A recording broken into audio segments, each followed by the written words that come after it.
ಗೋವನ್ನು ರುಂಡವನ್ನು ಕತ್ತರಿಸಿ ಅಮಾನುಷವಾಗಿ ಅಮಾನವೀಯವಾಗಿ ನಡ್ಕೊಂಡಿದ್ದಾರೆ. ಅದರ ಜೊತೆಗೆ ಇವತ್ತು ಬಿಜಾಪುರದಲ್ಲಿ ನಡೆದಿರ್ತಕ್ಕಂಥ ಘಟನೆ ಹಾಡು ಹಗಲಲ್ಲೇ ವ್ಯಕ್ತಿಯನ್ನು ಥಳಿಸಿರ್ತಕ್ಕಂಥದ್ದು. ಅಂದರೆ ಈ ರಾಜ್ಯದಲ್ಲಿ ಒಂದು ಪೊಲೀಸ್ ವ್ಯವಸ್ಥೆ ಬಗ್ಗೆ ಇವತ್ತು ಜನ ವಿಶ್ವಾಸ ಕಳ್ಕೊಳ್ತಾ ಇದ್ದಾರೆ ಈ ಘಟನೆಗಳಿಂದ. ಇತ್ತೀಚೆಗೆ ಚಾಮರಾಜನಗರದಲ್ಲೂ ಕೂಡ ಘಟನೆ ನಡೀತು. ರಾಜ್ಯಾದ್ಯಂತ ದೇಶಾದ್ಯಂತ ಸುದ್ದಿ ಆಗಿದೆ.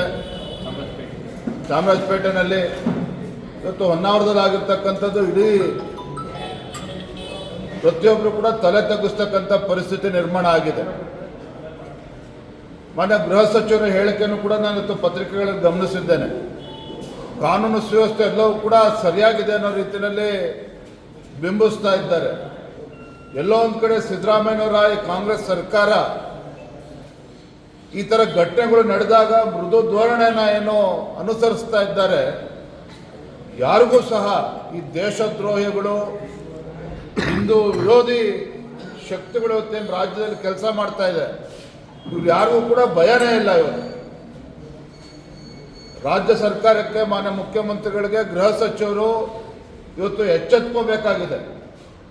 ಈ ರೀತಿ ಘಟನೆಗಳನ್ನು ಪುನರಾವರ್ತನೆ ಆಗ್ತಾ ಇದೆ. ಎಲ್ಲೊಂದು ಕಡೆ ರಾಜ್ಯದಲ್ಲಿ ಕಾನೂನು ಸುವ್ಯವಸ್ಥೆ ಹದಗೆಟ್ಟಿರ್ತಕ್ಕಂಥದ್ದು ಒಂದು ಕಡೆ ಆದರೆ, ರಾಜ್ಯದಲ್ಲಿ ಇವತ್ತು ಕೋಮು ಸೌಹಾರ್ದತೆಯೂ ಕೂಡ ಇವತ್ತು ಹಾಳಾಗ್ತಕ್ಕಂಥ ವಾತಾವರಣ ಕೂಡ ನಿರ್ಮಾಣ ಆಗ್ತಾ ಇದೆ.